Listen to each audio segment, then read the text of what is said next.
मैं बड़ा हैरान हुआ, अली जफर साहब ने एक्चुअली अपनी जो मीडिया टॉक थी उसके अंदर उन्होंने कहा कि हम किसी कदावर शख्सियत को भी ये दे सकते थे, लेकिन हमने गौहर खान साहब का नाम जो है वो चूज किया। मतलब वो गौहर खान साहब लेफ्ट पे खड़े हुए थे और उनके सामने वो ये कह रहे थे कि मतलब आप कदावर शख्सियत नहीं है, जो कदावर शख्सियत थी हमने फैसला किया उनको ये हम ये चेयरमैनशिप की ये स्लॉट नहीं देंगे। Comes as a very surprising selection for me. बिस्मिल्लाहिर्रहमानिर्रहीम। मंसूर भाई, ये फिर वही उस्मान बुज़दार वाली मूव हुई है कि पार्टी के, मुझे पता है कि कितने लोगों की कितनी जद्दोजहद थी, कितने कितने सीनियर लोग बैठे हैं और उनको नई अपॉर्चुनिटी दी गई। भाई उनके पास अगर और कोई रिस्पॉन्सिबिलिटी है तो क्या फ़र्क पड़ता है। आप किसी को इज्जत दें जिन लोगों ने इतना आपके साथ टाइम गुजारा है, जिन लोगों ने इतनी जद्दोजहद आपके साथ की है। ये बिल्कुल उस्मान बुज़दार वाली मूव हुई है। आप ये सोचेंगे जिसने उस्मान बुज़दार को बनाया था ना, तो हम गूगल कर रहे थे कि ये आदमी कौन है, इसकी तस्वीर क्या, शक्ल क्या है। आज भी लोग यही कर रहे हैं, बैठ के गूगल कर रहे हैं कि ये सॉरी नाम क्या था दोबारा, गौहर खान। मुझे तो यार अजीब बात है, मतलब मुराद साहब आप जानते नहीं, गौहर खान नाम है, बड़े सीनियर लॉयर है सर वो।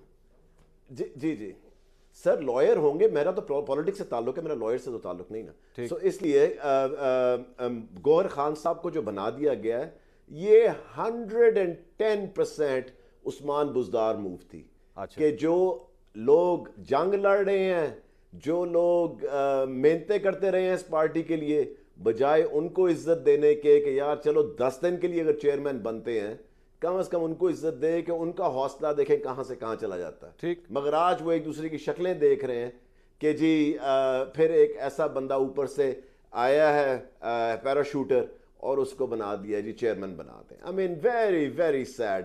कोई चीज़ इसका मतलब तहरीक इंसाफ में कोई नहीं सीख रहा और कोई ये चेंज करने के लिए तैयार नहीं है। ये वही सिस्टम चल रहा है जो आज से 4 साल पहले 5 साल पहले सिस्टम चल रहा है। बड़े अफसोस की बात हुई आज वाकई में, क्योंकि मुझे पता है मंसूर भाई, आखिरी बात, मुझे पता है कि कैसे लोग वहाँ पे कैसे कैसे लोग हैं जो कि जिनको ये इज्जत दी जा सकती थी, मगर एक पैराशूटर को दे दी। बड़े अफसोस की बात। निहाल हाशमी साहब, मैं सोशल मीडिया के ऊपर देख रहा था, मुस्लिम लीग नून से जो जुड़े लोग थे, जब वो इस बात का मजाक उड़ा रहे थे या इस पर तनकीद कर रहे थे, तो पाकिस्तान तहरीक इंसाफ के जो फॉलोअर्स थे उनकी जानिब से जो रद्द-ए-अमल दिया गया, मैं चाहूंगा वो आप इसका जवाब दीजिए कि उन्होंने कहा कि हमने किसी को भी बनाया, हल्का आदमी है, सॉफ्ट है, न्यू एंट्रेंट है, कुछ भी है, कम अज कम इमरान खान का रिश्तेदार तो नहीं है ना।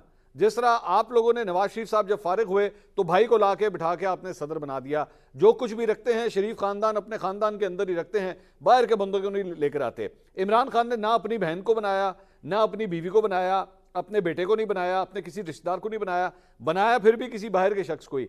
आप लोग कभी ये सोच सकते हैं कि नून लीग ये सब कुछ कभी करेगी? जी बिस्मिल्लाहिर्रहमानिर्रहीम। मंसूर भाई, हम कर चुके हैं, बनाया नहीं, हम कर चुके हैं माजी में।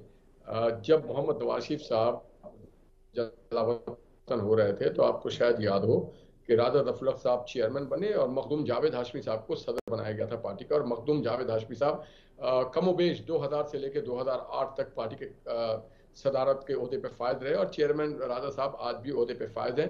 इसी तरह से जब वजीर आला की बारी आई थी तो आपको शायद याद हो कि दोस्त मोहम्मद खोसा साहब को बनाया गया था वजीर आला, और वाइन साहब, बहुत सारे हमारे अदवार। फिर अब वेरी रिसेंट अगर आप आ जाएं तो नहीं बनाया था अपने भाई को वजीर आजम, और शाहिद खाकान अब्बासी साहब को वजीर आजम बनाया गया था। तो ये हमारी अच्छा, इसको इधर ही रोकिए, जरा इधर ही रोकिए। मैं इन तमाम चीजों का एक दफा आपको एग्जांपल दे दूं। जफरुल हक साहब का आपने जिक्र किया, जावेद हाशमी साहब का आपने जिक्र किया। शायद उसकी ये वजह थी कि उस वक्त पूरे टेन्योर के अंदर शरीफ खानदान पूरा का पूरा ही पाकिस्तान से बाहर था, तो एक्चुअली आपके पास और कोई चॉइस नहीं थी। उसके बाद आपने खोसा साहब की एग्जांपल दी। खोसा साहब के बारे में भी सब जानते हैं कि बाद में उनकी भी लड़ाई हो गई। जावेद हाशमी साहब भी उसके बाद पार्टी छोड़ के पीटीआई के अंदर चले गए थे। शाहिद खान अब्बासी साहब की आपने एग्जांपल दी। उससे पहले पंजाब हाउस के अंदर मीटिंग बुला के आप लोग ऑलरेडी शहबाज शरीफ साहब का ऐलान कर चुके हुए थे। आप लोगों ने उस वक्त ऐलान कर दिया था जब मियां साहब नाहल हुए थे। वो तो शहबाज शरीफ साहब की मेहरबानी कि उन्होंने आके कह दिया कि जनाब मैं नहीं बनना चाहता, तो इसलिए पूरा फाल जो है वो शाहिद खान अब्बासी साहब के नाम निकल गया, वरना अटेम्प्ट तो आपने वहां पे भी की थी। और उसके बाद अब देख लीजिए, इमरान खान साहब को हटाने के बाद अल्टीमेटली फिर आपने शहबाज शरीफ साहब को ही वजीर आजम बनाया। नहीं, मैं यहाँ आपसे थोड़ा सा, मेरी राय बहुत मुख्तलिफ है। आपने कहा पूरी की पूरी फैमिली बाहर थी, नहीं पूरी फैमिली नहीं थी। यहाँ पे हमजा शहबाज साहब थे, अगर वो चाहते तो हमजा शहबाज को बना सकते थे, बड़ी मगर मेहरबानी। हमजा शहबाज को नहीं, तुम जावेद हाशमी साहब को बनाया गया। और भी यहाँ पे उनके खानदान के लोग थे। जिसके अंदर अहलियत होगी उसको बनाया जाएगा। अगर शहबाज शरीफ शहबाज स्पीड के नाम से मशहूर है और उसके बावजूद अगर उनको नहीं बनाया गया और उसके जगह शाहिद खाकान को बनाया गया, तो ये हमारी पार्टी में कारकुनों के लिए इज्जत और तौकीर है। और आप देखें, जब शाहिद खाकान अब्बासी साहब मरीन से अपने सीट लूज कर गए, तो उनसी शाहिद खाकान अब्बासी साहब को वापस लाया गया लाहौर, और लाहौर से अंदरूनी लाहौर की सीट से उनको जितवाया गया और फिर वो वजीर आजम बने। तो ऐसी बात नहीं है। और मखदूम जावेद हाशमी साहब कहाँ है पीटीआई में। आजकल वैसे शाहिद साहब? जी जनाब। कहाँ है अब शाहिद खाकान अब्बासी साहब? अपने घर में रहते हो, और मखदूम जावेद हाशमी भी आज हमारे ही साथ है कि हाँ, ये और बात है जो आपने खोता साहब के बारे में बताया, उनके वाली साहब को भी गवर्नर पंजाब बनाया गया था। जी जी। अब ये क्या करें कि लोगों से अगर हमेशा लोग समझते हैं हमें हमेशा के लिए बनाया जाए, अगर उनसे फिर कहा जाता है कि अब दूसरे आदमी की बारी है, तो वो फिर नाराज हो जाते हैं। बात सारी ये है दूसरे कि दूसरे दूसरे आदमी की बारी जो है वो सिर्फ शरीफ खानदान के अंदर है, उसको बार बार बारी मिल सकती है। किसी नहीं, दूसरे नहीं, शख्स ने नहीं, कभी हिम्मत और हमारे यहाँ जुर्रत तो भी नहीं दूसरों करनी को है ऐसी बात बार-बार करने बारी, की। हमारे यहाँ दूसरों को बार बार बारी दी जाती है। अच्छा अच्छा, चलें, जी। ठीक है। और दूसरी जी जी बात, जी, बोलिए बात, बोलिए। देखिए, इमरान खान साहब किसी को कभी ट्रस्ट नहीं करते, और वो इसीलिए ट्रस्ट नहीं करते अपने पार्टी के लोगों को कि फिर कहीं वो माइनस ना हो जाए। और ये जो कुछ उन्होंने किया है, 0+0 -0+0, ये सारा कुछ इज इक्वल टू 0 निकलता है। मैं ये समझता हूँ कि वो डरे हुए आदमी है, और he never trust anyone, he is arrogant type of thing. तो वो मुझे, हमें तो कोई फर्क नहीं पड़ता है कि क्या हो रहा है। पार्टी को अगर वो डिसेबल्ड पार्टी बनाना चाहते हैं बना दें, वो चाहते हैं स्ट्रांग पार्टी, ये उनके पार्टी का बिल्कुल अच्छा, इंटरनल। निहाल हाशमी साहब, आप बताइए क्या करना चाहिए था खान साहब को ऐसी सूरत में? आपकी क्या राय होती है एक सीनियर सियासतदान होने के नाते? क्या करना चाहिए था खान साहब? चेयरमैन ना हो तो vice chairman, senior vice chairman, then vice chairman, then number 2 vice chairman. तो इसीलिए तो वाइस चेयरमैन, वाइस चेयरमैन भी अंदर है भाई, बनाया जाता है, वाइस चेयरमैन अंदर, बनाया जाता है। वाइस चेयरमैन अंदर, प्रेसिडेंट अंदर, अब कोई छोड़ा ही नहीं है, सारे के सारे तो अंदर। तो किसको उसके बनाए? उसके बाद की जो आपके पास है उसको बनाए ना। कौन रह गया बताए ना, कौन? बनाया जाए।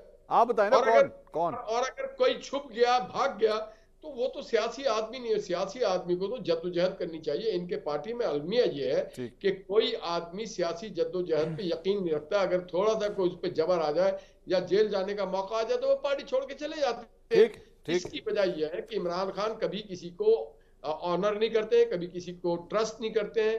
वो नेवर ट्रस्ट एनीवन। तो वो बहरहाल उनकी पार्टी का मामला है, 0+0 = 0 ही होगा। ये नहीं हैदर पंचोता साहब, ये थोड़ी देर पहले Murad Raas ji, Murad, you want to say something?